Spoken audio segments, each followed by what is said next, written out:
할렐루야. 그리스도의 이름으로 축복합니다. 말씀 요 페이퍼 다 받으셨나요? 예.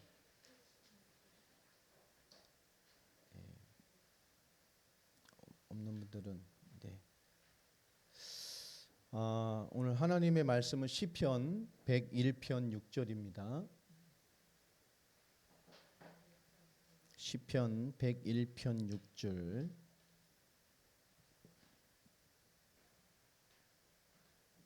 잘 녹취하시면서 오늘 말씀 잘 받으시길 바랍니다. 시편 101편 6절 한 절 말씀 찾으셨죠? 우리 같이 합독하도록 하겠습니다. 시작. 내 눈이 이 땅에 충성된 자를 살펴 나와 함께 살게 하리니 완전한 길에 행하는 자가 나를 따르리로다. 아멘.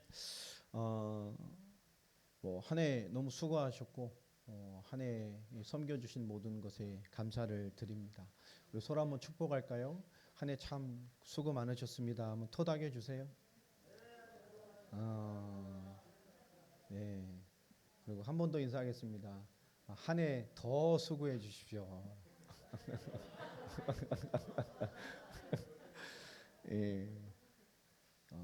2024년엔 더 수고하게 되길 바랍니다. 많은 사람들이 새해가 될 때쯤 되면 연말 연시가 되면 어떻게 할까 생각하는 사람이 참 많죠. 어떻게 갱신해 볼까, 어떻게 해볼까, 어떻게 할까라는 생각들을 많이 합니다. 뭐 나쁜 건 아닌데요. 결코 바른 생각은 아니죠. 왜 그러냐? 내가 어떻게 할까 하는 생각보다는 하나님의 사람은 어떻게 살고 있나를 보는 것이 가장 시급합니다. 우리가 아무리 뭔가를 꿈꾸고 해봐도 결국 지금 내가 살고 있는 것이 나를 결정하기 때문에 그렇습니다. 하나님의 은혜를 받고 싶은 것과 하나님의 은혜를 받고 있는 것이 다른 것처럼 하나님을 위해 살고 싶은 생각이 있는 것과 지금 하나님을 위해 살고 있는 것은 너무나 다른 것이기 때문에 그렇죠. 신앙생활을 잘 해야 돼라는 생각과 마음이 있는 것과 신앙생활을 지금 잘 하고 있는 것과는 너무나 다른 얘기입니다. 우리는 어떻게 할까를 생각하는 것보다 지금 어떻게 살고 있나를 보는 것이 가장 빠르게 하나님의 답을 찾는 눈이 되고 길이 되어집니다. 송구영신 예배는 그런 예배가 돼야 되겠죠.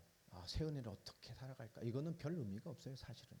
결국 내가 어떻게 살고 있는 것이냐의 연장선에서 또 한 해는 이어갑니다. 내가 어떻게 살고 있느냐의 그 연장선에서 우리는 또 하루를 살아가게 되지요. 세상엔 두 종류의 사람밖에 없잖아요. 어떤 사람이 있습니까? 하나님을 아는 사람과 하나님을 모르는 사람. 하나님 모르는 사람은 쉽게 말하면 짐승이나 똑같은 가지죠. 먹고 마시고 즐기고 놀다 가는 겁니다. 그럼 하나님을 아는 사람 중에도 두 가지의 종류가 있잖아요. 복음을 아는 사람과 복음을 모르는 사람. 그죠? 복음이 아닌 사람이 있어요. 복음을 모른다 그러겠죠. 뭐냐면 복음인 사람이 있고 복음이 아닌 사람이 있어요. 종교인이죠. 교회 다니는 종교인. 늘 이 쌀겨같이 바람이 흔들리는 사람들. 정함이 없는 사람들입니다. 또 복음의 사람도 두 종류로 나뉘겠죠. 어떤 사람이겠습니까? 그 비밀, 그 영적인 비밀이 아는 사람과 복음은 알지만 그 어마어마한 영적인 비밀을 모르는 사람으로 나뉩니다. 여러분 오늘 말한 것 중에 그 좋은 길로만 가는 사람들이 되길 바랍니다. 우리가 복음 알아도 그죠? 영적인 비밀을 모르면 힘들죠. 그리스도는 아는데 왜 모든 문제 끝났다는데 왜 내게 도대체 왜 그리스도가 안 되지? 도대체 왜 그러지? 나는 왜 그러지? 나는 왜 그러지? 그럼 전 해주고 싶어요. 너를 돌아봐라.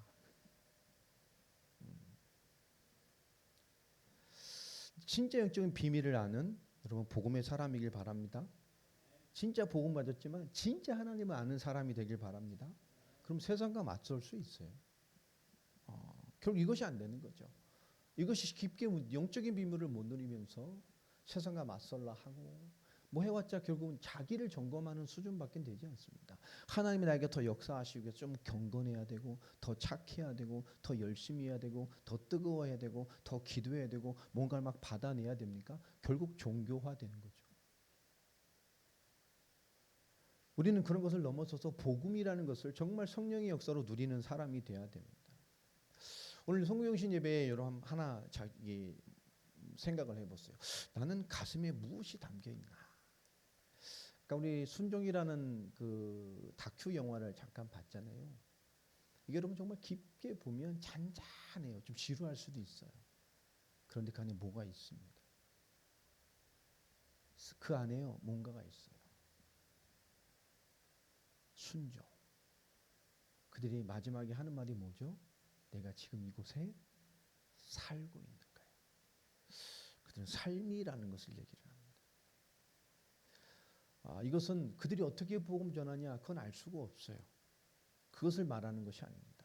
우리가 쉽게 판단할 수 없겠죠. 왜 복음 안 전해? 이런 거. 왜 저렇게 행위로만 이렇게 헌신을 하지? 우리 그런 관점이 아닙니다. 이것은 그들의 뭐죠? 지금 그들이 그곳에 있다는 거예요. 근데 어떤 중심으로 있죠? 하나님의 사랑과 하나님의 살아계심과 그 하나님이 나를 여기 보내셔서 내가 요즘 있게 하셨다는 거예요. 그래서 나는 그렇게 살고 있다는 것입니다.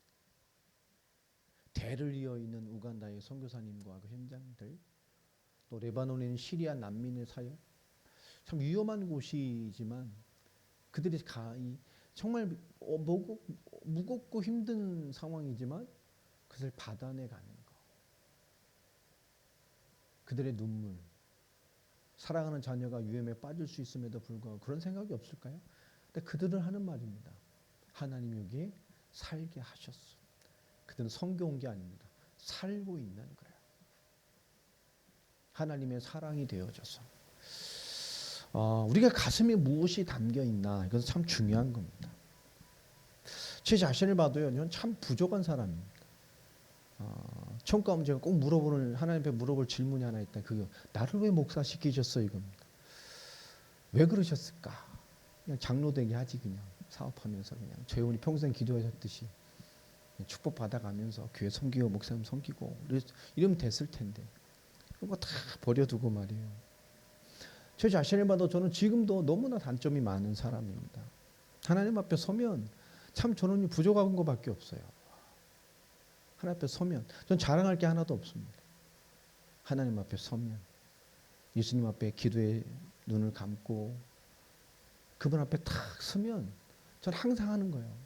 기도 제목이 쌓아도 탁 서서 하나님 앞에 구할 것이 있다가도 탁 서면 저는 말을 못해요. 하나님 죄송합니다. 할 게 없어요. 정말 할 게 없어요. 저 자신을 위해서 기도할 게 없어요. 저는 쓸 때마다. 너무 부족해서. 하나님 다 해주셨는데 이렇게 부족한 나를 지금까지 축복하시고 살게 하시고 우리가 복음 앞에 섰을 때에 우리의 진심이 무엇인가가 참 중요해요. 여러분 어떤 감사, 어떤 감격이 있습니까? 여러분이 하나님을 대면할 때 어떤 감격, 어떤 감사가 있냔 말이에요. 메말라 있지는 않나요? 오늘 이런 부분에 대해서 여러분 정말 가슴이 다 회복되어지고 하나님을 대면하는 그 무언가의 비밀들을 가진 그리고 그것이 안 되는 사람들이 있다면 2023년에는 그 한계를 깨트리고 우리 모두가 하나님의 역사가 있는 자들로 살아가는 한 사람 한 사람 되기를 원하는 중심으로 오늘 말씀을 나누겠습니다. 하나님이 오늘 이렇게 주신 말씀인데요. 참 무거운 주제입니다. 송우 여신이 막 축복하고 하늘 재진 거 다 내려놓고 다 버리고 새 마음으로 살자 막 이래야 되는데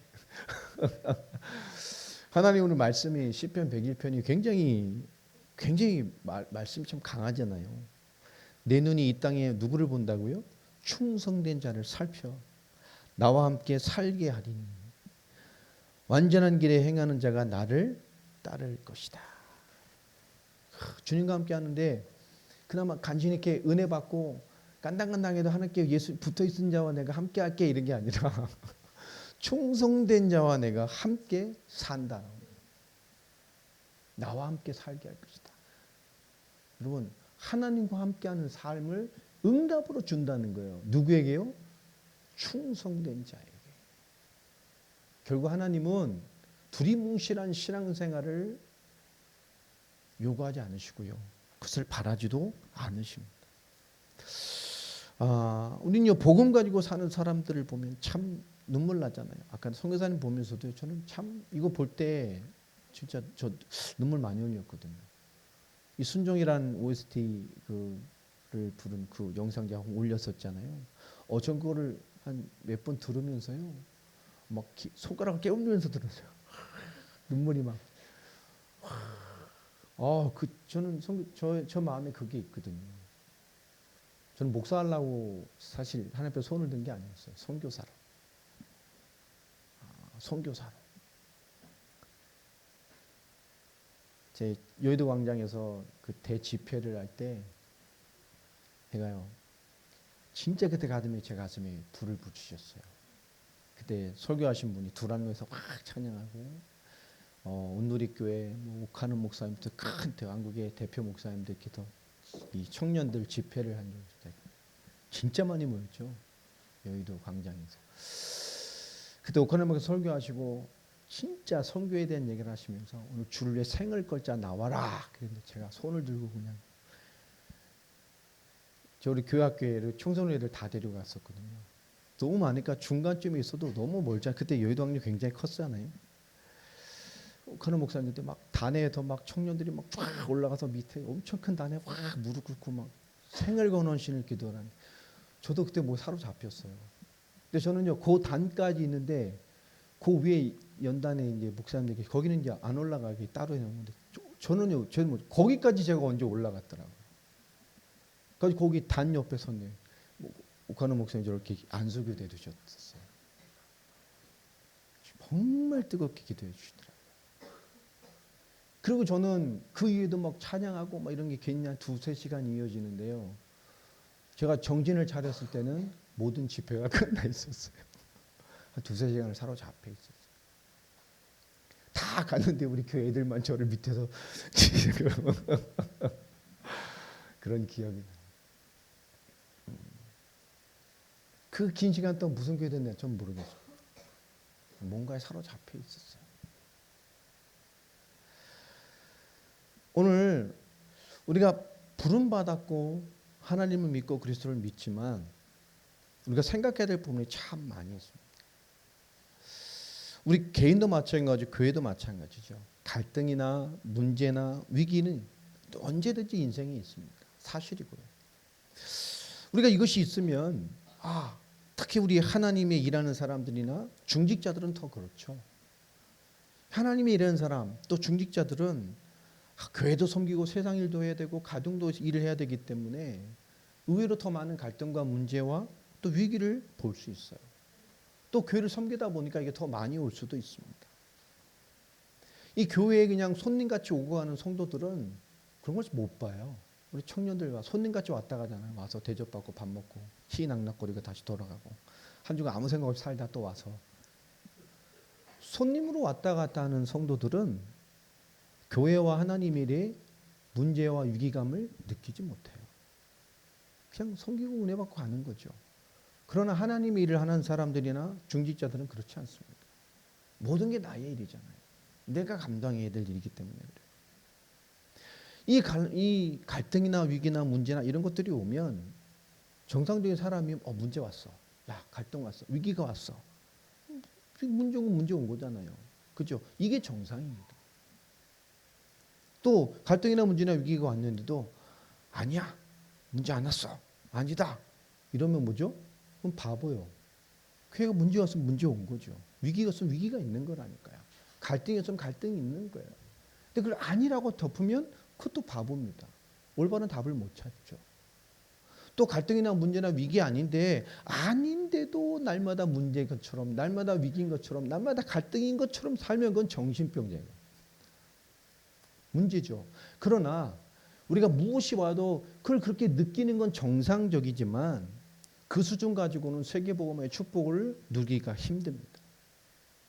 우리 무엇이 와도 하나님의 기회고 하나님의 인도하심이고 하나님의 응답을 볼 수 있는 영적인 수준이 되어져야 돼요. 우리가 정말 하나님 앞에 서면 별로 기복이 있는 게 없습니다. 특히 기복이 많다는 것을 생각을 많이 해야 돼요. 오늘 성경영신의 예배를 통해서 여러분 정말로 완전한 길을 따르는 자들의 교회됨의 응답들을 받으기 바랍니다. 완전한 길을 따라갈 수 있어야 돼요. 그 완전한 길을 인생으로 담아낼 수 있는 자들이 돼야 됩니다. 오늘 첫 번째 쓴 것이 중간자적인 신앙. 이걸 제가 아무리 다른 용어를 찾아보려 해도 이런 말이 없어요. 어떻게 할 수가 없더라고요. 교회 안에 첫 번째입니다. 특별히 젊은이들, 뭔가 하나님의 사명을 실제 사명으로 잡지 못한 사람들, 여러분 오늘 말씀 통해 잘 봐주세요. 제가 고민하다가 만든 말이 이제 중간자적인 신앙이에요. 뜨겁지도 차갑지도 않은 중간에 이상한 놈 이렇게 할 수는 없잖아요. 이것도 아니고 저것도 아닌 놈 이렇게 할 수도 없고, 중간자적인 신앙. 근데 왜 그럴까요? 하나님을 알았어. 복음을 받았고 믿었지만 뭔가 안 되는 위치에 있는 성도들이 있어요. 뭔가 계속 안 돼요. 왜 그럴까요? 안 되는 게 아닙니다. 부름을 받아서 그리스도를 알고 믿음이 있지만 무언가 끊임없이 안 되는 위치에 서 있는 사람들이 많아요. 여러분 최고의 응답을 찾으시길 바랍니다. 왜 그럴까요? 그 사람의 삶의 위치가 옛사람에 있어서 그래요. 복음 받고 구원 받고 믿었지만 그 삶의 위치와 정서의 위치와 생각과 수준이 복음 이전에 하나님이 역사할 수 없는 옛사람이기 때문에 그런 거야. 그게 안 변하는 거죠. 하나님이 역사하지 못하는 그 옛사람만 있는 거예요. 늘. 그러니 늘 중간자적인 신앙이 있어요. 여러분 이 중간자에 있는 이 중간에 위치해 있는 신앙, 이것을 벗어버리는 응답을 꼭 받게 되기를 바랍니다. 이 옛사람을 벗어버리는 응답을 받아야 돼요. 그래야 영의 사람이 됩니다. 신앙에 참된 거듭남이 돼요. 여러분 애매모호하게 중간에 껴있으면요, 세상 가서 얻어 터지고 하나님께 얻어 터져요. 나가도 맞고 들어와도 맞고. 여러분 아브라함의 부르심의 과정을 통해 한번 좀 보겠습니다. 창세기 12장 2절로 3절을 보면 아브라함의 부름을 받죠. 네가 복의 근원이다. 천하 만국이 너로 말미암아 복을 받을 것이다. 열국의 아비가 되는 아브라함의 부름을 받습니다. 엄청난 축복과 함께 시작이 되어지죠. 자, 그러나 그가 창세기 21장에 100세의 이삭을 얻을 때까지 그의 믿음은 어땠죠? 하나님을 믿고 그 약속의 땅까지 말씀을 따라 약속의 땅까지 왔지만 그는 오는 모든 과정이 어떤 25년이라는 과정, 100세 될 때까지 25년의 과정이 어떤 거였습니까? 온전한 믿음이 사람이 되는 과정이었습니다. 늘 애매모호한 중간에 있었잖아요. 마누라 2번 팔아먹고, 성경의 최초의 인신매매범이 아브라함 아닙니까? 우리 믿음의 조상, 위대한 분입니다. 마누라를 2번이나 돈 받고 팔아먹었잖아요. 성경 최초의 인신매매범. 그죠? 그 씨는 못 속인다고 또 이삭도 1번 팔아먹었죠. 성경에 나온 2번째 인신매매범. 아브라함 2번 좀 치유돼서 이삭 1번, 그 이후에는 팔아먹었어. 쉽게 말하면 왜 그럴까요? 뭔가 안 믿어지는 거죠. 25년을 하나님 아브라함을 기다려 주셨습니다. 중요한 때마다 그리스도 메시아의 언약을 주시고 천하 만국을 구원할 하나님의 언약의 비전을 제시해 주면서 하나님 내가 너와 함께 한다는 사실을 계속 알려주셨어요. 그러나 그는 늘 중간에 있었습니다. 그러나 늘 결정적인 순간에 그를 지배했던 신앙과는 뭐였죠? 결국 옛사람이었어요. 100세 이삭을 얻고 나서 그의 신앙은 무에서 유를 창조하신 하나님, 인간이 할 수 없는 것을 하는 하나님, 인간의 몸으로 생명은 얻을 수 없는 그 나이임에도 불구하고 결국 생명과 창조의 능력은 하나님께 있음을 그는 알게 됩니다. 결국 하나님이 인간 수준에 매이지 않는 진짜 하나님이라는 것을 그는 자기의 생명을 얻음을 통해서 알게 되어져요. 그 이후에 창세기 22장 7절로 14절에 그는 거의 120세가 가까워서 100세 아들을 얻고요. 지금 모리아산에 그 이삭을 번제 제물로 바치려는 그때가 거의 17년이 가까이 지난, 거의 120세가 다 되는 거예요. 청소년 이삭을 끌고 가는 거잖아요. 그때 거기는요, 여호와 이레의 비밀을 깨닫게 됩니다. 하나님 우리의 모든 것들을 준비해 놓으셨어요. 맞습니까? 진짜 하나님을 발견한 이후에 그는 인간의 생각으로 이해되지 않는 것까지도 아멘이었어요. 자녀를 번제로 바치라는 것까지도 아멘이었어요. 그리고 그 말씀대로 그는 칼을 들어 그를 각을 뜰려 했습니다. 그리고 그 밑에서 기다리는 종들에게 한 말은 뭐죠? 우리가 함께 올라가 하나님께 예배하고 함께 다시 돌아올 것이다. 왜 그랬죠? 하나님이 말씀을 주셨잖아요. 그를 통하여 자기의 약속하신 그 언약, 열방을 향한 언약, 그 말씀을 이루실 것이기 때문에 이 세상의 모든 법칙과 맞지 않는 것까지도 그는 믿음으로 말씀의 기준으로 바라봤어요. 여러분, 우리가 중간에 위치해 서 있는 신앙, 이도 아니고 저도 아닌 것이 얼마나 우리의 모든 것들을 위험하게 만드는지 몰라요. 새해에는 여러분 정말 하나님의 언약의 사람으로 서길 바랍니다. 은혜 받았지만 삶으로 돌아가도 자기로 살잖아요. 그렇게 하지 마. 그래도 싫다 그러잖아요. 이게 나야. 여러분 그게 뭐죠? 결국 중간에 위치해 서 있는 거예요. 우린 늘 가면 옛사람에 들어가 있습니다. 하나님의 믿음으로 살고 싶어요. 그러나 우리는 결국은요 옛사람으로 살아갑니다. 은혜 없는 나, 부름받기 전에 하나님이 역사할 수 없는 나의 수준으로 늘 머물 때가 많아요. 우리가 하나님의 응답을 못 받는 게 아닙니다. 우리 스스로가 옛사람에 머물러 있기 때문에 그래요. 고린도서 5장 17절에 분명히 말하잖아요. 우리는 새 것이 됐습니다. 누구든지 그리스도 안에 있으면 새로운 피조물이라. 이전 것은 지났으니 보라 새 것이 되었도다. 아멘입니까? 우린 새로운 피조물입니다. 그리스도 안에서 이전 것은 지났어요. 여러분 2022년의 모든 것 오늘 다 내려놓으시길 바랍니다. 예배 드리기 전까지 한 해 엉망진창으로 살았어도 오늘 다 털어버리고 하나님의 은혜로 시작하면 그것이 우리의 시작이에요. 우린 새 것이 됐습니다. 그것뿐만 아니죠. 잠언서 26장 11절에 보면 더 중요한 얘기를 하죠. 개가 그 토한 것을 도로 먹는 것 같이 미련한 자는 그 미련한 것을 거듭 행하느니라.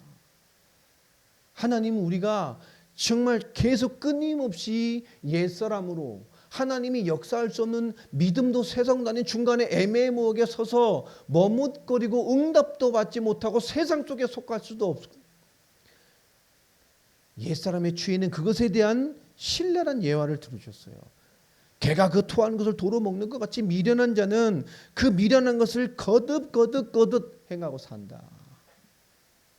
여러분 이것을 끝내야 됩니다. 베드로전서 1장 3절도 마찬가지 말씀하시죠. 예수 그리스도의 십자가의 부활로 우리를 뭐 했다고 말합니까? 우리를 거듭나게 하셨다고 말해요. 그 거듭나게 뭘 줬죠? 그 거듭남의 결론이 우리에게 산 소망을 잊게 하시려고요. 여러분 정말 새로운 소망이 여러분을 깨우게 되길 바랍니다. 여러분 만남도 마찬가지예요. 여러분이 방황 상태에서 만난 사람이 있어요? 그럼 빨리 정리해 버리세요. 여러분 영적으로 방황할 때 만남은 많은 문제를 가져다 줘요. 하나님이 역사할 수 없는 상태, 그 옛사람 체질에서 그 문화에서 그 죄성에서 만나지게 되면 계속 그렇게 살아가야만 합니다. 여러분 하나님이 역사하지 않은 상태에서 만나서 그런 만남에서 옛사람 속에서 만남이 됐다 생각해 보세요. 그 속에 이루어지는 게 계속 되어져야 돼요. 그렇게 만났기 때문에. 왜 청년들이 위험한 만남을 계속해 갈까요? 방황 상태에서 옛사람 속에서 그 체질과 그 문화와 그 속에 무언가에 끌려서 만남이 됐기 때문에 만나면 뭐요? 계속 그렇게 만나야 된단 말이에요. 아 사랑하는데요? 아니요. 그 속에 죄성이 장악하고 있어서 하나님과 철저히 단절된 영적 상태에서 만남들, 이루어진 인들, 조건들 여러분 그것들을 과감하게 쇠에 떨쳐버리시기 바랍니다. 그리고 인도받으세요. 설교하고 싶어요? 근데 안 된다니까 그런 인맥이. 그런 죄성으로 뚫뚫 엮여있기 때문에 만나면 그게 계속 반복돼요. 우리 삶의 습성도 마찬가지입니다. 베드로전서 1장 3절에 말하잖아요. 우리는 그리스도의 십자가 부활로 우리를 거듭나게 하신 것이 뭐죠? 이런 썩어질 것이 아니라 살아있는 소망을 가지라는 거예요. 오늘까지 아니었어도 지금부터 하나님이 주신 새로운 소망을 품게 되길 바랍니다. 하나님 앞에 나는 가슴에 무엇이 담겨 있나요? 왜 이렇게 안 된다고만 생각을 하죠? 생각해 보세요. 나는 옛사람에 머물 때가 많아요. 가장 중요한 것은 하지 못하면서. 우리가 거룩하게 사는 게 하나님의 뜻입니까? 아니요. 복음 누리고 사는 거예요. 거룩이 뭐죠? 복음 안에 있는 겁니다. 착한 행실로 사는 게 아니에요. 착한 행실로는 구원받을 수 없어요. 여호와 증인 진짜 착하다니까. 제가 하나님이라면 여호와 증인을 구원시켜요. 착한 걸 따지면. 그죠? 스님들이 우리보단 착해. 그렇잖아. 일단 욕도 안 하잖아. 난 욕 잘해요. 열받으면. 스님들 성질도 안 내. 천주교 더 착해요. 그 참으니까 막 착하지 않으면 착한 척 해야 되니까 힘들잖아요. 그러니까 맨날 돌아가서 술 퍼먹고 앉아 있는 거예요. 신부님들. 광주에 우리 형님이 저쪽에 다니는데, 그죠? 연말 요때 되면 한 해 수고하셨다고 신부님한테 좋은 양주를 선물해요. 고급 양주. 매년 자랑하시고. 가끔 신부님하고 호프집 가서 청년들하고 맥주 마시는 게 그렇게 좋대요. 나도 한번 먹어볼까? 청년들하고. 좋다는데. 다 하잖아. 뭐가 달라요? 그런 거 하고 나누고 얘기하니까 뭐 초해지고 좋겠죠. 근데 거기서 하나님 역사가 나눠질까요? 시바스리가 한 잔씩 하면서 하나님 역사 하신다. 이거 될까? 난 안 될 것 같아. 근데 거긴 된대요, 그게. 다른 거죠. 완전 인간 중심입니다. 여러분 베드로전서 1장 23절에 이렇게 말씀하잖아요. 우리의 거듭남은 뭡니까? 썩어질 세상의 것, 썩어질 세상의 것 수준으로 된 게 아닙니다. 뭘로 됐죠? 살아있는 그리고 항상 있는 하나님의 말씀으로 된 것이라고 말씀하고 있어요. 여러분 썩어질 사람 것, 썩어질 인간주의 중심 그게 아니에요. 살아있고 항상 있는 그 하나님의 말씀으로 우리가 거듭나진 거예요. 아멘입니까? 우리 개인이 하나님의 말씀이 성취가 되어져서 구원받은 겁니다. 여러분 이런 애매모호한 우리의 신앙을 끝내고 승리하고 거듭나는 출발되기 바랍니다. 영의 사람으로 우리 신앙의 거듭남이 있어야 돼요. 이런 중간자적인 신앙은 아무리 하나님을 섬기고 찬양하고 예배하고 헌신하고 봉사하고 모든 것을 다 드려도 결국 하나님의 역사와 연결되지 않습니다. 그래서 기껏 섬긴 후에 재앙만 받는 거예요. 여러분 하나님 열심히 섬기는데 끊임없이 재앙이 오는 사람들 있잖아요. 생각을 많이 해야 돼요. 알기 때문에 그렇게 배웠기 때문에 열심으로 섬기나 그 삶으로 돌아가서는 뭐죠? 무언가 끊임없이 옛사람에 실패하고 있는 거예요. 그 가정에서 개인이 생각이 삶이 무언가의 한계를 못 넘는 거죠. 여러분 하나님이 인정되는 자들 되길 바랍니다. 참된 거듭남. 그게 우리에게 힘이 줘요. 우리에게 강력함을 줍니다. 두 번째로 뭐죠? 우리의 삶의 법이 중간자적인 사람들이 있어요. 특별히 중직자나 우리 기성세대들 분들 오늘 말씀 잘 잡으시기 바랍니다. 여러분 이 뭔가 하나님의 영적인 거듭남이 되지 않으면 결국 무엇으로 연결되죠? 이 삶의 법이 문제가 되잖아요. 일평생 자기 체질, 자기 성격, 자기 기질, 삶의 한계를 넘지 못하는 사람들이 참 많아요. 우리는요 무엇이 오든 어떤 조건이든 응답으로 만들어내고 되게 하고 어떤 환경이든 살아가는 능력이 있는 사람들이 돼야 됩니다. 오늘 제가 야곱으로 예를 들었는데요. 여러분, 이 뭔가 이 삶의 법이 중간자적인 위치에 있는 사람들은 하나님 앞에서 승부를 내지 못할 때가 참 많아요. 또 그런 성도도 또 그런 교회도 많이 있죠. 오늘 야곱을 보면 야곱은 일생 어떤 사람이었죠? 정말 인본주의 대가잖아요. 하나님의 택하심과 은혜가 없었다면. 여러분 야곱의 일생을 한번 창세기에서 한번 보세요. 정말 일생을 자기 능력, 자기 수완으로 산 사람이에요. 그렇죠? 정말 잔머리 대가 아닙니까? 절대 손해 안 봐요. 어떠한 상황에서도 어떻게든 계산하고 머리 쓰고 인본지 쓰고 막 해서 응답으로 다 가져오잖아요. 막 별짓을 다 해서도 막 양 다 뺏어오고 막.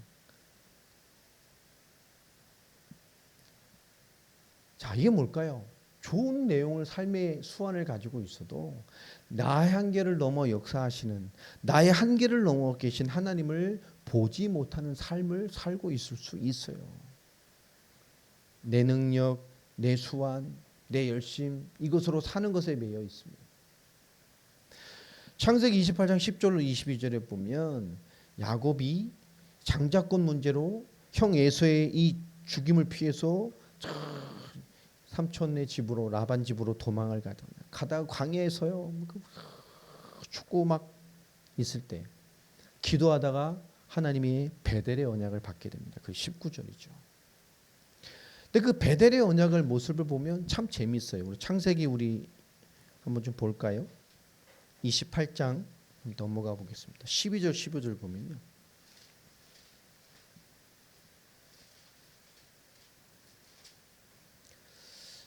베델의 언약을 하나님이 그 꿈을 꾸고 환상을 보이게 하면서 12절부터 15절까지의 말씀을 보면 딱 누가 생각이 나죠? 아브라함을 불렀을 때 주신 언약을 그대로 설명을 합니다. 꿈에 대한 설명이 나오죠. 꿈에 본즉 사닥다리가 땅 위에 서 있는데 거기 천사들이 왔다 갔다 하고 막 그러면서 13절을 보면 또 본즉 여호와께서 그 위에 서서 이르시되 나는 여호와니 너희의 조부 아브라함의 하나님이요 이삭의 하나님이라 네가 누워 있는 땅을 내가 너와 네 자손에게 주리니 내 자손이 땅이 티끌같이 되어 내가 서쪽과 동쪽과 북쪽과 남쪽으로 퍼져 나갈지며 땅의 모든 족속이 너와 네 자손으로 말미암아 복을 받으리라. 아멘입니까? 15절에 보면 내가 너와 함께 있어 내가 어디로 가든지 너를 지키며 너를 이끌어 이 땅으로 돌아오게 할지라. 내가 내게 허락한 것을 다 이루기까지 너는 너를 떠나지 아니하리라 하신지라. 다 응답받고 이 현장으로 다시 돌아올 것이다. 내가 너와 함께 하니까. 이 언약의 말씀을 받게 되죠. 아브라함과 이삭의 언약을 그대로 그에게 승계하십니다. 그 말씀의 언약이 성취된 것이죠. 그때 비로소 16절에 야곱의 잠에 깨어나서 하는 말이 뭡니까? 여호와께서 과연 여기 계시거늘 내가 알지 못하였도다라는 말을 합니다. 하나님이 이 나는 환난이라고 생각한 죽음을 피해 도망치는 여기까지도 하나님 뭐요? 나와 함께하고 있는 하나님인 것을 이해하지 못했어요. 이제 안 거죠. 위기 가운데에도 하나님 나와 함께 하십니다. 임마누엘. 이 어마어마한 하나님이 함께 하시는구나. 나에게 어마어마한 아브라함과 이삭의 언약을 나에게 주셨고 이것이 성취될 때까지 너와 함께 할 것을 약속하셨어요. 누구도 너를 해치 못할 것이다. 그 영광 가운데 응답 가지고 돌아올 것이다. 하나님이 나와 함께 하시는구나. 그리고 그 10절부터 19절에 보면 그곳에 기둥을 세우고 그 위에 기름을 붓고 그 이름을 베델이라고 명하게 됩니다. 다시 말하면 나 있는 곳이 곧 뭐란 말이죠? 하나님 역사의 현장이란 말이에요. 그걸 깨달은 거예요. 내가 있는 곳이 하나님이 역사하는 곳이에요. 자, 그가 삼촌 집에 가서 창세기 31장부터 보면 많은 응답을 받고 20년이 넘어서 다시 이제 고향으로 돌아오게 됩니다. 에서가 있는 현장으로. 자, 창세기 31장 32절 34절을 보면 그가 삼촌 라반의 집을 떠날 때 그의 부인 라헬이 무엇을 가지고 훔쳐오죠? 드라뱀을 가져옵니다. 이는 셈족이들이군요, 이 사람들은. 자, 그러면 생각해 보세요. 라헬이 언약의 사람의 이 신앙을 가지고 함께 언약의 하나님을 다 아는 사람인데 결국 근데 그는 삶에 벗어 뭘 가지고 있는 거죠? 드라뱀. 우상이죠. 그 가문의 수호신입니다. 창세기 35장 16절 20절에 보면 그래서 그는 약속의 현장에 다시 돌아오고 나서 그 약속의 현장에 오고 나서 죽습니다. 언약의 현장에서 와서. 왜 그랬을까요? 이유는 간단합니다. 요셉을 세계복음을 언약에도 쓰실 것인데 그 어머니의 신앙이 그러면 어떻게 되죠? 요셉이 영향을 받아요. 유대인은 유대인의 기준을 아버지에게 둔다 했어요? 엄마에게 둔다 그랬어요? 엄마에게 둡니다. 엄마가 유대인이면 유대인을 받아요. 아빠가 유대인인데 엄마가 이방인이면 유대인이 되지 않아요. 왜 그렇죠? 자녀의 신앙과 교육, 그 근본을 누가 영향을 줘요? 엄마예요. 그 끼고 가장 중요한 인생의 때 가장 중요한 인생의 가치관은 엄마가 심어요. 그래서 유대인은 그걸 봅니다. 하나님이 그 라헬을 일찍 불러간 이유가 있어요. 요셉, 베냐민. 그 요셉이 언약의 바톤을 이어가는데 그래 그 수준 가지고 그 삶의 법에 하나님이 없는 사람 가지고는 되지 않습니다. 그가 오는 과정도 참 재밌죠. 창세기 32장에 보면 그가 형을 만나게 되면서요. 세 번째 보면 우리 13절이 아니고요. 1절부터 12절입니다. 32장. 형 에서가 더 앞에 있어요. 강을 건너가면 있단 말이에요. 근데 너무 무섭죠. 제가 지은 죄가 있으니까. 형이 아주 화를 안 풀었을 것 같기도 하고. 그래서 뭐죠? 자기 종들 중에 사신을 뽑아서 보냅니다. 형을 만나보고 와라. 내가 왔다고 얘기해라. 근데 그들이 오면서 뭐죠? 그 말을 듣더니 에서가 바로 뭘요? 가병 400명을 끌고 오고 있습니다. 무서운 거예요. 형이 군대를 끌고 오는구나. 그리고 정말 두려워합니다. 내 처자식을 다 죽일까 봐. 자, 그래서 뭐죠? 재산을 전 재산과 소유를 이 양분해서 나눕니다. 앞에 쓰고 뒤에 쓰고. 그리고 뭐죠? 인본주의를 쓰기 시작하죠. 창세기 32장부터 13절, 23절 보면 아주 재밌는 것들이 나옵니다. 언약 현장 앞에 두고 형을 만나는 그 약속의 현장을 가면서부터 문제라고 생각하니까 엄청난 머리를 써요. 거기서 썼던 머리 잔머리들이죠. 종을 보냅니다. 종을 세 분류로 나뉘죠. 먼저 보내요. 많은 예물과 함께. 이게 뭐냐? 우리 종 야곱이 한때를 또 보내요. 거리를 두고 가다 또 부딪혀. 이건 또 무슨 물이냐? 우리 야곱이 당신에게 마음을 녹이려고요. 세 때를 보내죠. 그리고 마지막에 그 강을 또 보냅니다. 마지막에 누구 보내죠? 밤에? 예? 자기 두 아내, 자기 아내들과 자기 자식들을 자기 없어 다 보내요. 형이 화나서 한 놈 치고 두 번째 그룹 치고 세 번째 그룹 치고 그죠? 마지막 자기는 뭐요? 안 죽으려고 안 넘어가고 네 그룹은 나눠서 앞에 다 거리를 두고 다 보내요. 어쩐가 보는 거죠. 그래놓고 뭐하죠? 그래놓고 하나님께 기도하기 시작합니다. 창세기 32장 24절부터 밤새도록 천사와 하나님이죠. 하나님과 씨름하다 이깁니다. 그리고 이스라엘의 축복을 받고 분일의 축복이 기록되어 있어요. 우리가 뭐 세상을 살아가면서 나름 열심히 주인 환경에 응답받고 사는 중직자, 기성세대들이 많습니다. 그들에게 뭐가 있어야 될까요? 우리는 뭔가 인본주의 쓸 때가 많아요. 그리고 놓친 게 많습니다. 인본주의 다 써놓고 그러나 자기 홀로 남아서 비로소 야복강가의 기도를 시작합니다. 밤새도록 하나님과 싸우죠. 기성세대들 나름 열심히 하고 자기 수완으로 주어진 환경에서 응답받고 사는 중직자들 많습니다. 그런데 명심해야 돼요. 삶의 법이 바뀌어야 됩니다. 야복강의 기도가 회복돼야 돼요. 생사의 기도가 여러분 삶에 있게 되길 바랍니다. 여러분 삶에 주신 것이 여러분 생을 걸고 응답받아야 될 하나님이 주신 삶이에요. 진짜 해야 됩니다. 왜냐? 중직이 기도를 모르면 중직자가 기도를 이해하지 못하면 우리 후대들을 살려낼 수가 없어요. 중직자들은 우리 기성세대들은 주일에 우리 청년들에게 후대들에게 기도와 은혜를 심어줄 수 있는 사람이 되어야 됩니다.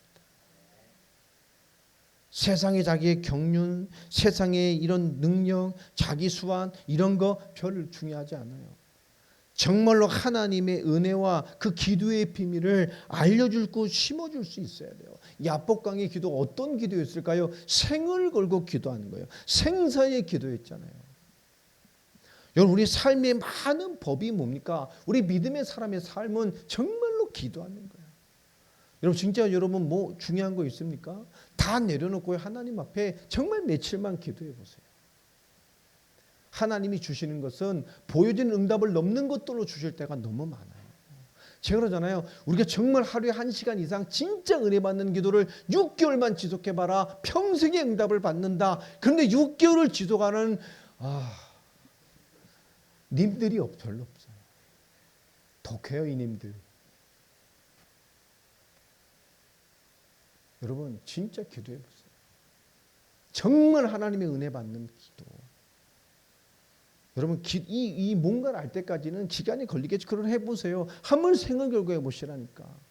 정말 은혜 받고 은혜 받는 기도의 비밀을 정말 누리고 6개월만 기도해 보라니까요. 평생의 응답을 다 받아요. 지독히 기도 안 합니다. 여러분 기도는 내가 하나님을 신뢰하는 분량이에요. 내가 하나님을 인정하는 삶의 분량입니다. 그래서 우리 무시기도를 하잖아요. 모든 게 기도예요. 보고 듣고 듣는 모든 게 기도예요. 모든 것을 예수님의 이름으로, 모든 걸 그리스도의 영광을 위해서. 여러분 삶의 법은 세상 것이 아닙니다. 우리가 세상을 살아가는 방편이지 세상을 살아가는 비밀은 하나님께 있어요. 여러분 정말 생사의 기도의 비밀을 회복하시기 바랍니다. 기도하세요. 청년들 마찬가지예요. 이도 아니고 저도 아니고.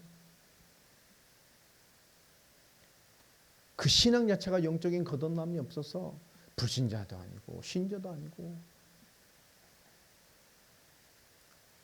뭐라 그래야 되는지.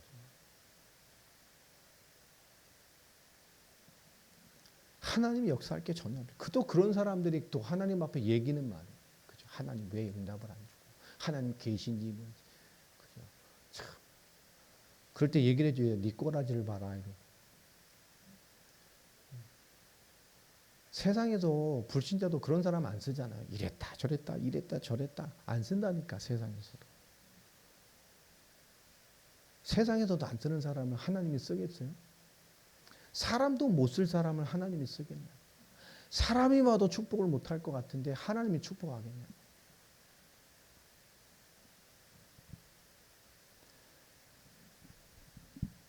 우리에게 아주 가장 중요한 세 번째 키는 뭐겠습니까? 우리가 하나님의 사람을 하나님의 사람답게 해가는 거예요. 특히 우리 젊은이들을 저는 주일날 딸랑 1시간 예배드리고 하나님 앞에 모든 인생의 헌신을 다한 것 같이 살아가는 청년들. 일주일에 꼴랑 1시간 예배드리고 여러분 그 수준 가지고는 하나님의 비밀 영적인 눈이 되지 않아요. 솔직히 청년들 힘들다고. 큐티 끼적대고 그 수준 가지고서는 하나님의 비밀 누리기 힘들어요. 근데 그나마도 하는 사람들이 별로 없잖아요. 지금 보면 우리 믿음의 선진들, 우리 한국교회 1세대, 2세대 목사님들의 그 기도의 어마어마한 분량을 우리는 알고 있어요. 봤으니까요. 그것을 영향받았던 우리 세대까지는 미치도록 기도하는 힘이 있었어요. 잠을 안 자도 기도했다. 하나님의 일을 위해서 기도하고 산에 가서 기도하고. 내가 삼각산 마지막 세대 아닙니까 우리가. 지금 다 폐쇄됐어요. 미친 듯이 기도하고 살았어요.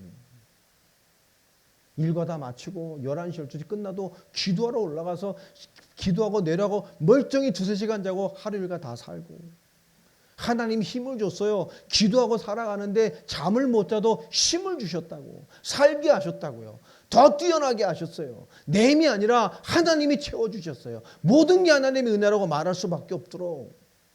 막히는 건 열어주셨고 방해하는 사람 치워주시고 아무 힘이 없는데도 모든 능력이 없는데도 기도 하나 가지고 하나님께서 모든 것을 살게 하셨어요. 여러분 그 기도를 알아야 돼요. 하나님의 역사를 알아야 된단 말이에요. 하나님의 말씀을 받아놓고도 야곱의 일생은 순간마다 인본주의였어요. 내 능력, 내 수준, 내 수완. 하나님의 역사라고 말할 수 있는 것이 없었단 말이에요. 그러나 그가 야곱과 함께 생사의 기도 가운데 하나님을 만나고 거기서 이스라엘의 응답을 받고 분일의 축복을 받은 후에 하나님 그의 신앙에 큰 증거를 남기셨어요. 그게 뭡니까? 평생의 장애를 얻었어요. 환도뼈를 치셔서 일생을 절고 다녔잖아요. 왜 그렇게 하셨을까요? 기억하라는 거예요. 사는 것이 네 온전함에 있는 게 아니에요. 그가 그 불편한 삶을 살게 하면 끊임없이 뭐죠? 하나님의 역사를 바라봤겠죠. 그날을 기억했겠죠. 하나님의 말씀을 받겠죠. 그 이후에 야곱은 다른 인생을 살았습니다. 실제 이스라엘의 민족의 근간이 되는 야곱. 우리는 삶이 영광이 되는 회복, 이 시대의 이스라엘, 이 시대의 하나님의 올바른 교회와 언약의 응답의 공동체가 되어야 된단 말이에요. 사도행전 20장 24절에 우리 바울의 고백이죠. 내가 달려갈 길과 주 예수께 받은 사명 곧 하나님의 은혜의 복음을 증거하는 일을 마치려 하면 나의 생명을 조금 더 귀한 것으로 여기지 아니한다.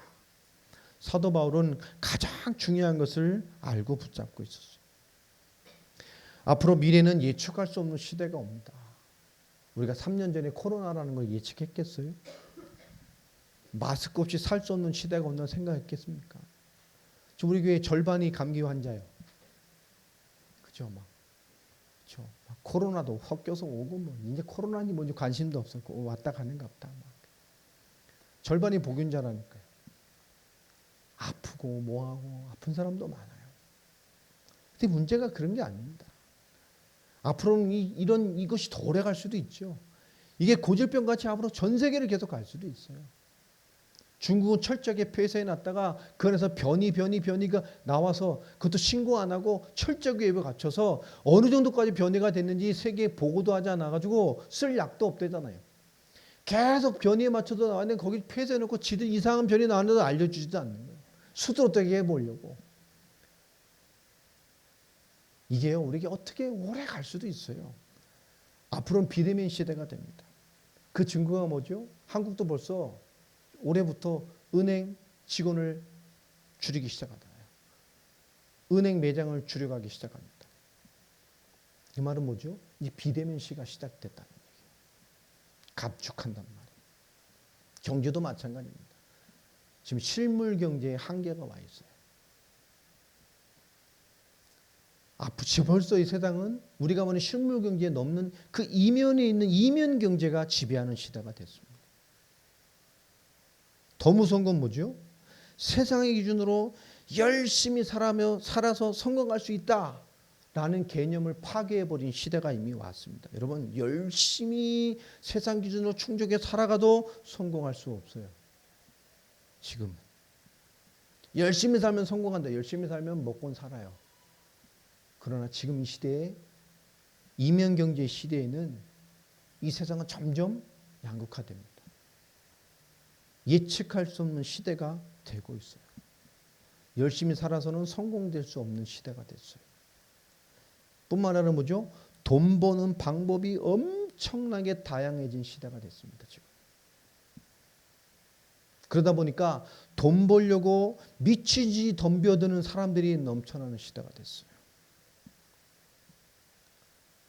미치지 돈 벌려고 덤벼드는데 실패하는 사람이 더 많은 시대가 됐습니다. 잘 보세요. 막 엄청나게 막 시작한다니까. 그런데 뭐죠? 실패됩니다. 우리에게 뭐가 있어야 될까요? 우리에게 하나님 주신 비밀이 있어야 돼요. 하나님의 인도를 받아내는 비밀이 있어야 돼요. 이 비상시대 같은 세상을 살아갔는데 이도 아니고 저도 아닌 신앙생활을 하고 있고 믿음 있고 복음 있고 주를 위해 살고 한 사명도 있음에도 불구하고 삶에 돌아가는 결정 순간에 자기 힘, 자기 능력, 자기 노력, 자기 수준, 자기 수완으로 살아가려는 그 수준 가지고서는 하나님의 언약의 축복, 세계를 살릴 하나님의 축복을 인생에 담아내기 힘들어요. 그러함에도 기도하지 아니하고 기도의 비밀이 없고 기도의 갈급한 자로 살아가고 있다면 여러분 다 기도하는 응답을 이루어 서시길 바랍니다. 정말로 하나님의 은혜를 누리는 기도, 이것을 맛봐야 돼요. 세계보험의 시작은 기도입니다. 우리가 하나님 앞에 겁없이 살아갈 수 있는 그것이 기도의 비밀이라는 거예요. 육신으로 받는, 환경으로 받는, 조건이 채워지는 그런 육신으로 얻는 기도를 말하는 게 아닙니다. 그건 따라오는 것들이요. 진짜 하나님 앞에 내가 살아있음을 느끼는 기도자가 돼야 돼요. 하나님이 살아있어야 되잖아요, 나에게. 여러분, 그 기도자를 말하는 거예요. 그 살아계신 하나님을 알고 있는 자들의 기도가 성경에 기록되어 있잖아요. 하나님의 살아계심을 알고 있는 자들의 기도의 제목들이 성경에 기록되어 있잖아요. 그게 기도입니다. 우리의 기도 제목이 기도가 아니고. 더 무서운 건 뭡니까? 반대로 말하면 우리 청년들, 우리 산업인들, 기성세대들은 빨리 눈을 열어야 돼요. 하나님의 중요한 응답들이 어떻게 오냔 말이에요. 이 성교의 언약, 하나님의 언약은, 하나님의 중요한 응답은요, 숨겨져서 옵니다. 숨겨진 응답을 찾는 거예요. 그러니까 여러분 못 찾으니까 일을 턱 터뜨려서 하나님 글로 쑥 보내버리잖아요. 뭔가 사건을 툭 줘서 이렇게 보내버린단 말이에요. 그것도 참 감사한 거죠, 하나님이. 우리가 언약을 위해 살고자 알기 때문에 일을 툭 터뜨려서 글로 툭 던져버려요. 뭔가 사건을 줘서 툭 일로 옮겨버려요. 왜냐? 자꾸 삶에서 영적으로 완거듭나고 삶에 자꾸 인본일수가 하나님만 벌어버리고 자꾸 버티고 있잖아요. 주여 어떻게 해야 됩니까? 전 믿습니다 하고 막 밭을 탁석 앉아가지고 막 가지도 못하고 오지도 못하고 버티고 있는 거야. 막 주여 역사에 조시 없어서 막 믿습니다 그러고 말뚝 세워놓고 막 가지도 않고 뒤로 가지도 않고 막 그냥 부들부들 떨면서 막 힘도 못 받고. 좀 기도하는 교회가 됐으면 좋겠어요. 살아있는 교회가 됐으면 좋겠어요. 하나님에 대하여 살아있어야 되잖아요. 이게 우리의 모든 부족함을 덮어요. 연약함을 덮어요. 여러분 성경을 보세요. 바울의 인생과 함께 이 전도자들의 기록을 한번 보란 말이에요. 중요한 현장, 경제, 배경 모든 게 다 뭐였죠? 하나님의 사람과 그 언약의 걸음 속에서요. 하나님 전부 다 숨겨진 응답으로 역사하셨어요. 우리가 믿음인 것은 이 숨겨진 응답을 보는 것입니다.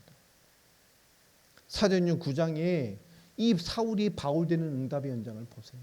그 속에 뭐가 있어서 이미 그 바울의 복음을 깨우쳐줄 만한 제자들이 그 속에 이미 있었잖아요. 바울이 그걸 알았을까요? 단순히 예수 믿는 사람을 잡으러 간다는 그 현장에 자기 인생을 개혁할, 평생에 하나님의 해답을 받게 할 제자들이 며칠 동안 그와 함께해서 그 복음이 무엇인지를 심을 만한, 바울을 만들어낼 만한 인물들이 그 다메섹에 숨겨져 있었다는 거예요. 여러분 하나님의 사람에게 정말 중요한 응답은 사건과 문제와 일 속에 숨겨져 있습니다. 그래서 우리는 영적으로 깨어 있어야 돼요. 우리의 삶이 깨어 있어야 돼요.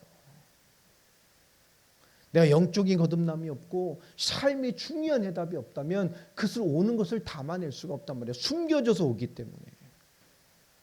사도행전 10장을 보세요.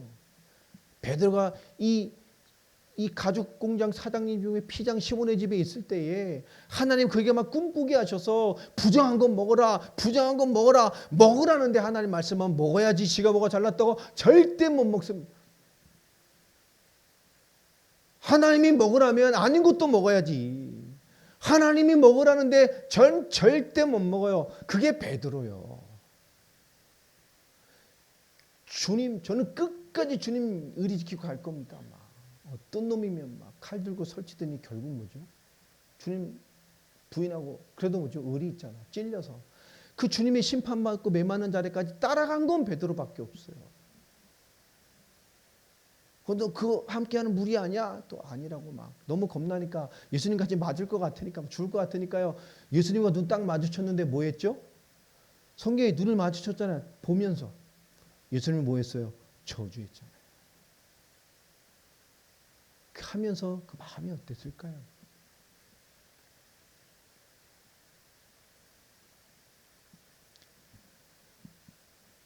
그 베드로가 그 꿈을 꾸고 안에 말씀을 꾸고 깨우쳐 줬음에도 못 깨닫고 있는데 누가 와요? 로마의 백부장이 오잖아요. 이방을 향한 몸. 여러분 생각해 보세요. 나와 전혀 안 맞는, 내 평생을 살았던 기준과 안 맞는 것 사람 요구하시는데 그 뒤에 뭐가 있어요? 로마를 향한 위대한 계획이 하나 숨겨져 있어요. 하나님의 응답은 그렇게 숨겨져 봐요. 우리가 담아내고 볼 수 있어야 합니다. 그게 안 되면 문제만 보잖아요. 우리가 담아내지 못한단 말이에요. 사도행전 11장도 마찬가지죠. 안디옥 교회가 유대주의 한계를 못 넘으니 하나님이 안독의 문을 열어버리셨어요. 안독이라는 곳, 그걸 통해서 세계복음화의 본격적인 시작이 이루어지잖아요. 사도행전 11장 20절에 기록된 대로 비로소 그 현장에서 그리스도인이라는 크리스찬이라는 말이 시작됐습니다. 불신자들이 지어준 거 아닙니까? 저들은 그리스도인이다. 얼마나 복음을 말하고 다녔습니까? 숨겨진 계획. 하나님은 하나님의 일을 반드시 이루셔요. 예루살렘에 된다? 아닙니다. 이 교회에 된다? 아닙니다. 하나님은 하나님의 일을 이루셔요. 우리만 할 수 있다? 그런 교만이 어디 있어요? 이것만 맞다? 그런 교만이 어디 있어요? 우리와 함께 해야만 한다? 그런 나쁜 생각이 어디 있어요? 내 말과 내 방에 안 오면 다 틀린 것이다. 이렇게만 가야 된다. 우리끼리 모여 그래서 판갈르고 이렇게 나쁜 짓이 어디 있어요? 그런 거 아닙니다. 우리는 이 언약이 맞고 복음이 맞으니까 우리는 죽을 때까지 올곧게 가는 거예요. 10골 권세 아니면 어때요? 5골 권세 아니면 어때요? 1골 권세면 어때요? 우리는 주를 위해 살다 가는 거예요. 한 번 살다 가는 삶. 우리 오는 모든 것 속에 하나님의 계획이 있습니다. 그것을 담아낼 수 있어야 된다. 12장도 마찬가지잖아요. 초대교회에 핍박이 일어나고 순교가 일어나 그 피 흘림 속에서 베드로의 옥중에서 초대교회의 기도 속에서 그가 탈출하게 되고 인도함 받게 되고 그 핍박의 원흉이었던 헤롯이 충을 먹어 죽게 되는 대적을 꺾는 일이 벌어집니다. 하나님의 역사는 우리가 생각하는 것과 달라요. 숨어서 옵니다. 성경 위에 모든 기록이 다 마찬가지잖아요. 그 숨어있는 응답을 찾아내는 거예요. 여러분, 언약의 사람은 모든 것 속에 숨은 하나님의 계획을 찾는 사람이고 담아내는 사람입니다. 근데 우리가 영적인 삶이 흔들리고 우리의 삶에 하나님의 것을 담아낼 수 없는 그냥 나로 충만한 삶을 살고 있다면 보기 어렵죠. 완전한 길을 따르는 자들의 교회. 오늘 말씀처럼 시편 101편 6절의 말씀 한 해 우리의 올바른 인도받는 모든 것의 표상이 되길 바랍니다. 여러분, 기도 제목이 아닙니다. 기도 제목이 기도가 아니에요. 우린 기도가 회복돼야 됩니다. 나의 하나님이 찾아져야 돼요. 나의 하나님 누구십니까? 이게 있어야 돼요. 하나님이 있는 사람이 돼요. 하나님이 계신 자가 돼요. 하나님을 말할 수 있어야 돼요. 내게 역사하시는 하나님, 아멘. 나에게 응답하시는 하나님, 인도하신 하나님, 내가 깨닫지 못했지만 하나님은 환경과 사건과 문제와 갈등과 모든 걸 통해서 이런 숨은 계획을 나에게 베푸신 하나님, 문제인도 하나님의 응답이고 위기인데도 하나님의 역사가 되고 내가 부족함에도 하나님의 능력으로 날 채우셔서 내가 알지 못하는 더 좋은 것으로 베푸시는 하나님, 낙담할 수가 없어요. 우리는 복음 가진 사람들입니다. 예수를 그리스도로 믿는 자들이에요. 믿음을 넘어서 예수 그리스도의 이 놀라운 비밀을 보는 그 한 사람이 되길 바랍니다. 우리 복음을 좀 보고 살자고요. 지식이 아니잖아요, 복음은. 우리의 말이 아니고. 여러분, 전도자의 결단이라는 것도 마찬가지입니다. 영혼을 향한 기도가 회복되어지고 내 주변의 태신자와 정말 기도에 있는 사원들이 얼마나 있는 말이에요. 장로님 하시면 좀 내 새해에는 우리 한 명씩 내 옆에 앉혀놓고 싶다. 좋은 말이에요. 한 명만 되겠어. 왼팔 오른팔 막 그죠. 막 앞뒤로 그냥 동서남북으로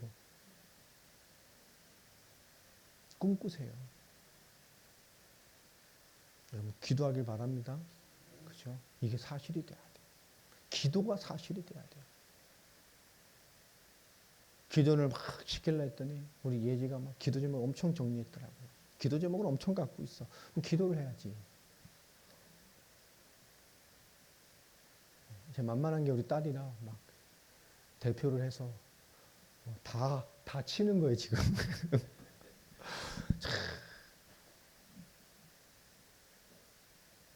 어려서 보면 예지를 봐도 기도해요, 보면.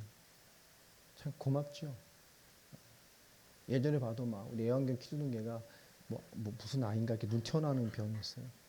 저는 뭐 개는 개이기 때문에 저는 개한테 돈을 안 드리고 뭐 이런 전 사상을 가진 사람이라. 그 안락사 시켜야지 그것 때문에 뭐 수술 시키고 저는 이거 못해. 그냥. 개는 뭐 안 나면 이렇게 안락사 시키려고 저는 생각하고 있었어요.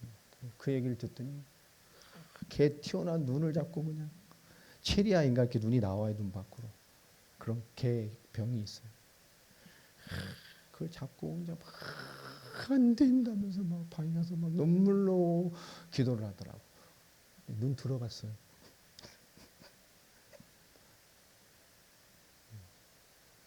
제가 또 보면서도 확실히 기도는 위대하다. 꼭 개 눈을 보고 그걸 깨달아야 되나요? 온전할 때 깨닫지. 하나님이 주시는 거 참 많아요. 전도자의 삶으로서 영광을 누리는 거. 여러분 올 한 해 새해가 됐어요. 나의 하나님을 말할 수 있는 그런 깨있는 하나님을 가진 사람들로 전부 다 일어서기를 바랍니다. 올 한 해 이렇게 한번 해보자. 그 제목일 뿐입니다.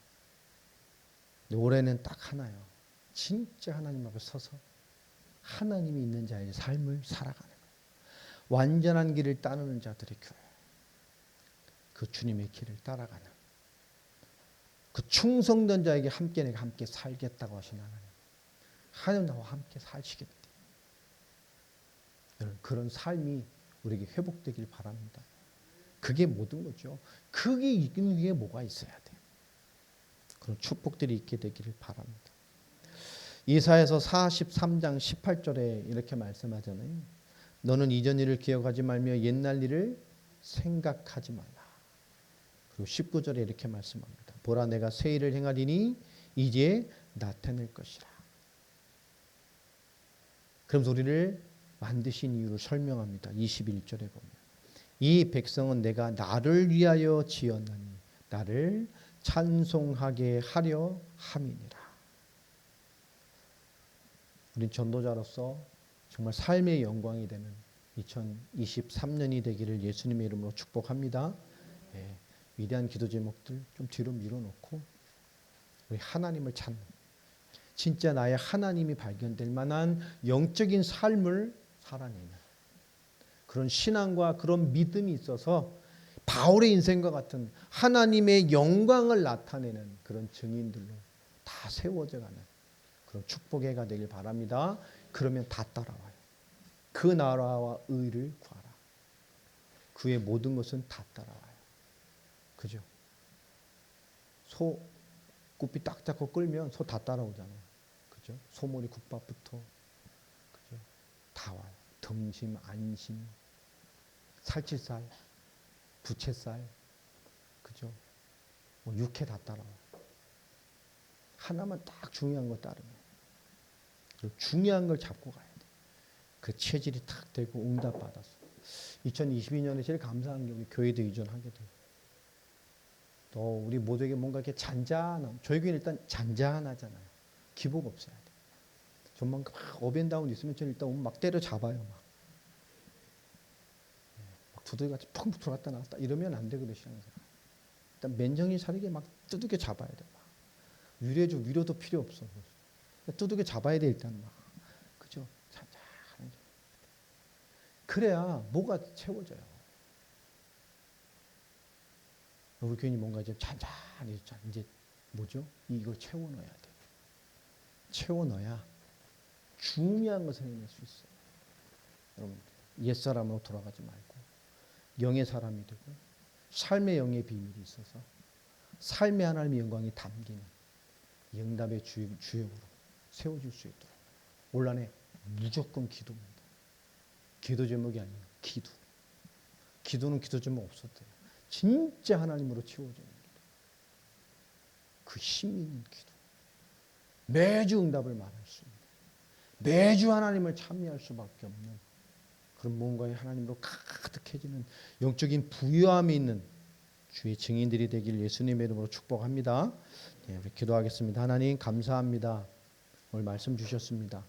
성령의 충만함을 주시고 은혜를 주시고 하나님의 거룩한 응답과 역사 앞에 서게 하여 주시옵소서. 예수 그리스도의 이름으로 기도합니다. 아멘. 먼저 우리 기도하겠습니다. 여러분 기도 제목 정리하셨죠? 그거 놓고 한번 기도하십시다. 하나님, 여러분 송영신 기도 제목 또 봉투에 적으신 여러분의 기도 제목 제가 한 해 계속 기도할 겁니다. 하나님, 올 한 해 주신 이 기도의 제목 놓치지 않게 해주시고 하나님 붙들고 승리할 수 있도록 나에게 기도의 힘과 이 삶의 응답을 받을 만큼 충만함을 주옵소서. 여러분 여러분의 기도 제목 붙들고 우리 같이 한번 합심으로 기도하겠습니다. 우리 기도하겠습니다. 하늘에 좋으신 아버지 하나님, 오늘 중요한 언약 가운데 우리에게 믿음의 말씀을 주시고 하나님의 거룩한 응답을 주신 주님을 찬양합니다. 하나님, 한 해를 여는 우리의 기도의 제목과 우리의 소망과 중심을 하나님께 알려드립니다. 우리 성도들의 기도를 하나님 받으시고 그 기도 제목에 주의 충만함을 허락하셔서 하나님의 거룩한 은혜와 응답의 역사가 우리 가운데 임하기를 소망합니다. 완전한 길을 따르는 자들의 교회가 되어주고 완전한 길을 따르는 그 한 사람 한 사람의 응답이 되어줄 수 있도록 우리 귀한 성도들을 붙드시고 역사해 주옵소서. 그들이 영으로 살며 영의 비밀이 있는 삶으로 살며 그 영광의 삶으로 하나님의 언약을 이뤄갈 수 있는 증인이 될 수 있도록 하나님 붙드시고 역사하시고 충만하게 베푸십니다. 하나님의 생명의 은혜가 임할 수 있도록 주님 은혜를 더하여 주시옵소서. 하나님 가장 중요한 영적인 비밀 가운데 살게 하여 주십니다. 가장 완전하신 그리스도의 비밀을 드리는 영적인 삶이 회복되게 하여 주시고 공식과 생각에 머무는 신앙이 아니라 우리의 삶에 살아계신 하나님의 언약의 비밀을 누려가는 생명의 비밀로 살아갈 수 있도록 주님에게 충만한 응답을 허락하시고 역사하시고 주장하여 주시옵소서.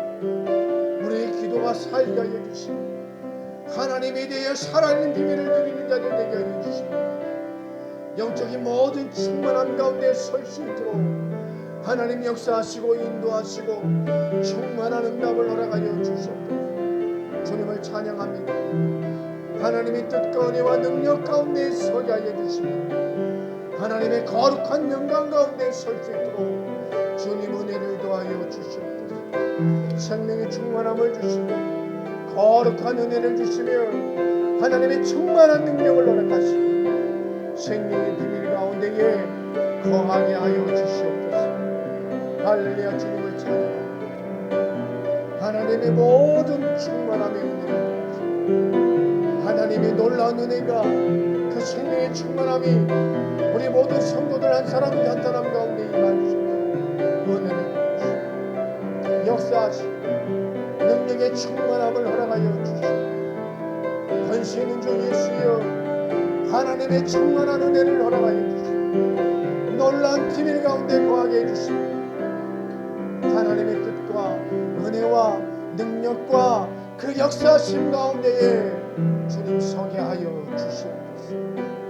할렐루야. 주님을 찬양합니다. 생명의 능력이 임하게 하여 주시옵소서. 주님을 찬양합니다.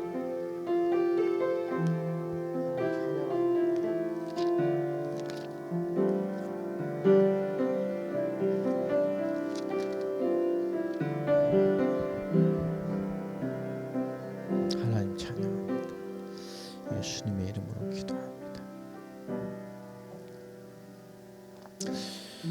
아멘. 우리 찬송가 621장 찬양하시면서 우리 송궁신 예배의 헌물 함께 드리겠습니다. 찬송가 621장입니다.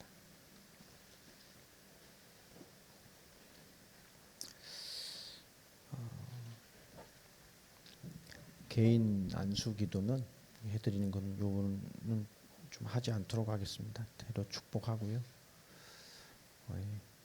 621장 찬양하겠습니다. 이 찬양과 같이 우리의 영혼으로 주를 찬양하고 경배하는 인생이 되길 바랍니다.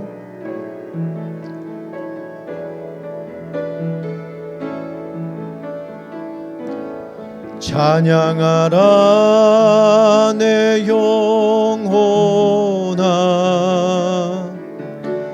찬양하라 내 영혼아,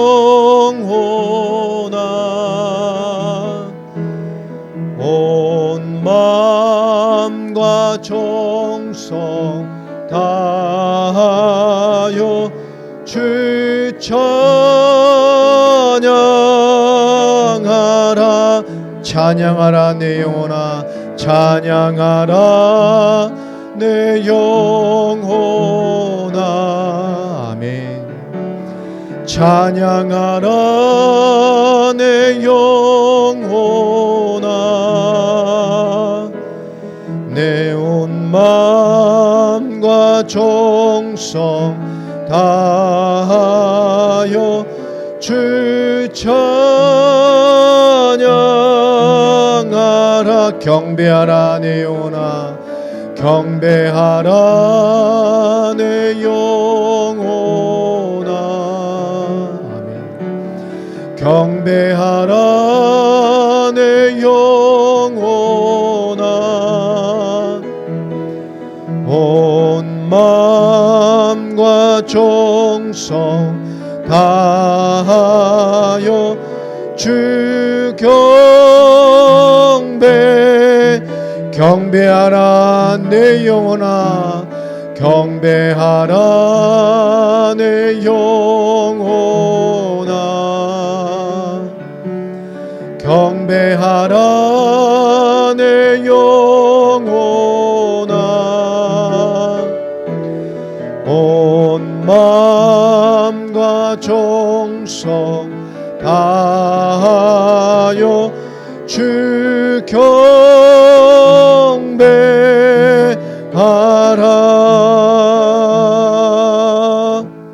아멘. 오늘 받은 말씀 가지고 한 번 더 기도하겠습니다. 하나님, 완전한 길을 따라가는 자가 되기를 소원합니다. 정말 충성된 자의 인생의 길을 살아서 하나님과 함께하는 삶이 무엇인지를 응답받는 증인 되게 하여 주시옵소서. 완전한 영의 응답들이, 완전한 영의 사람으로서의 거듭남이 우리에게 있게 하여 주시고, 뿐만 아니라 우리 삶의 법에도 하나님의 영광이 나타나며 기도의 놀라운 비밀로 누리는 그 삶의 비밀이 회복되게 하셔서 우리의 삶이 영광이 되는, 언약을 성취해내는 하나님의 숨겨진 비밀을 응답받아가는 성도와 교회가 되게 하여 주시옵소서. 우리 받은 말씀 붙들고 우리 주여 한번 부르고 기도하겠습니다. 주여! 살아계신 아버지 하나님, 오늘도 주의 언약의 말씀을 잡고 기도합니다. 한 해의 시작 앞에 우리의 영적인 거듭남과 영의 사람으로서의 온전한 결심과 그런 신된 출발이 있게 하여 주시고, 한 해를 뒤돌아보며